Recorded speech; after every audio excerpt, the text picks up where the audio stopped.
Price Lord. இயேசுவின் நாமத்தினாலே உங்கள் ஒவ்வொருவரையும் இன்றைக்கும் டெய்லி மன்னா என்கிற இந்த கர்த்தருடைய வசனத்தை தியானிக்கும்படி உங்களை நான் அன்போடு கூட வரவேற்கிறேன். மறவாமல் உங்களுடைய சாட்சிகளை எங்களை தெரியப்படுத்துங்க. தேவ நாமம் அதிகமாக மகிமைப்படும்.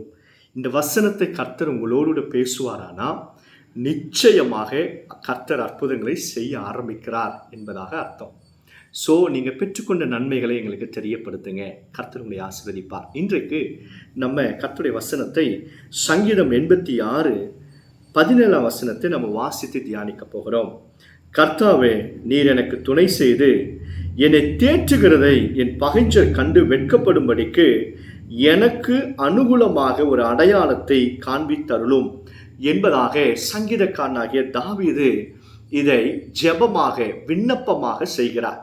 இதில் நீங்கள் 86வது சங்கீதம் கீழே பிராக்கெட்டில் பார்த்தீங்கன்னா தாவீதின் சங்கீதம், கீர்த்தனம், பாடல் என்று சொல்லி எழுதப்படாமல் தாவீதின் விண்ணப்பம், ஜெபம் என்பதாக எழுதப்பட்டிருக்கிறது.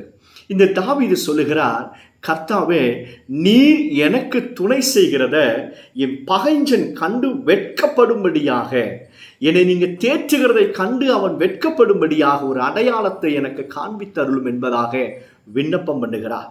இன்றைக்கு இந்த வசனத்தை கேட்கிற உங்களை பார்த்து கர்த்தர் தெளிவாக பேசுகிறார். கர்த்தர் உங்களுக்கு துணை செய்வார். உங்க வியாபாரத்துல, உங்க குடும்ப வாழ்க்கையில, எல்லா ஊழியத்துல, எல்லாவற்றிலையும் கர்த்தர் உங்களுக்கு துணையாக இருப்பார். அல்லேலூயா. பாருங்க, யாருக்கு அவர் துணை செய்கிறாரா? சங்கீதம் 1 வசனத்துல பார்த்தீங்கன்னா, நான் சிறுமையும் எளிமையுமானவன். கர்த்தர் சிறுமையான எளிமையுமான ஜனங்களுக்கு, பிள்ளைகளுக்கு கர்த்தர் துணை செய்கிறார், உதவி செய்கிறார், சகாயம் பண்ணுகிறார் என்பதாக கர்த்தர் சொல்லுகிறார். 2வது யாருக்கு அவர் செய்கிறாரா? இதே சங்கீதத்துல 6 வசனத்துல, என் ஜெபத்திற்கு கர்த்தாவே, என் ஜெபத்திற்கு செவி கொடுத்து என் விண்ணப்பங்களின் சத்தத்தை கவனியும் என்பதாக எழுதப்பட்டிருக்கிறது. அப்ப என்ன அர்த்தம்? ஜெபிக்கிறவனுக்கு, விண்ணப்பம் செய்கிறவனுக்கு, கர்த்தர் பக்கமாய் திரும்புகிறவனுக்கு கர்த்தர் துணை செய்கிறார், தேற்றுகிறார், உதவி செய்கிறார், சகாயம் பண்ணுகிறார். நீங்க எளிமையும் ரொம்ப சிறுமையான ஆட்களாக இருக்கலாம்.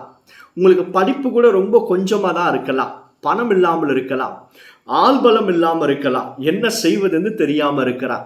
உங்களுக்கு துணை செய்வதற்கு மனிதர்கள் இல்லாமல் போனாலும் கர்த்தரே உங்களுக்கு துணையாக இறங்கி வருவார்.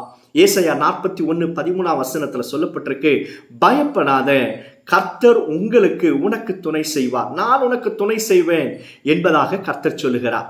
கிறிஸ்துவுக்குள் பிரியமானவர்களே, நீங்க எந்த சூழ்நிலையில இருந்தாலும், எப்பேற்பட்ட பிரச்சனைகளை ஊடாக நீங்க நடந்து கொண்டு போய் கொண்டிருந்தாலும், கர்த்தர், சேனைகளின் கர்த்தர் சொல்லுகிறார், நான் உனக்கு துணை செய்வேன்.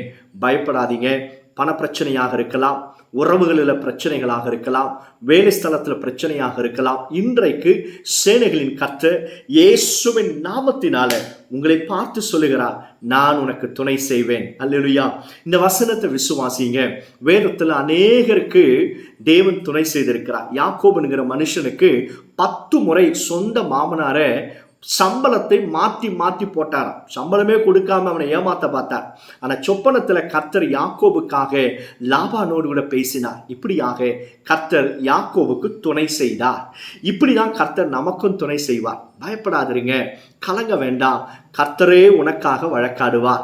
கர்த்தர் உனக்கு பட்சத்தில் துணையாக இருந்து அது பகைஞ்சன் காணும் பொழுது வெட்கப்படுவான். உன் மேல கேஸ் போடுறான் பாருங்க, உனக்கு விரோதமா பேசுறான் பாருங்க, அவன் அதை கண்டு வெட்கப்பட்டு போகிறான். தைரியமாக இருங்க, கர்த்தரே உங்களுக்கு துணையாக இருக்கிறார். சோமல்லாமா. பரலோக பிதாவே, இன்றைக்கு இந்த வசனத்தை கேட்கிற பிள்ளைகளுக்கு நீங்க சொன்ன வசனத்தை நான் சொல்லியிருக்கிறேன்ப்பா. இயேசுவின் நாமத்தில் அந்த வசனம் கிரியை செய்யட்டும். உங்களுடைய பிள்ளைகளுக்கு நீர் துணையாக, நிழலாக, சகாயராக இருந்து எல்லா பிரச்சனைகள் இருந்து, எல்லா தேவைகள் இருந்து உங்களுடைய பிள்ளைகளை விடுதலையாக்கும் அற்புதங்கள் நடக்கட்டும். இயேசுவின் நாமத்தினால் உங்களுடைய பிள்ளைகளுடைய முகங்கள் பிரகாசிக்க செய்வீராக, இருள் நீங்குவதாக. இயேசுவின் நாமத்தினால உங்களுடைய பிள்ளைகளுடைய வீடுகளில் காணப்படுகிற எல்லா இருளின் ஆவிகளையும், பலவீனத்தின் கட்டுகளையும் இயேசுவின் நாமத்தில் துரத்துகிறேன் ஆண்டவரே. அற்புதங்கள் நடக்கட்டும். இயேசுவின் நாமத்தினால ஜெபிக்கிறோம் பிதாவே. ஆமென், ஆமென். பயப்படாதீங்க, கர்த்தரே உங்களுக்கு துணையா இருப்பார். God bless you.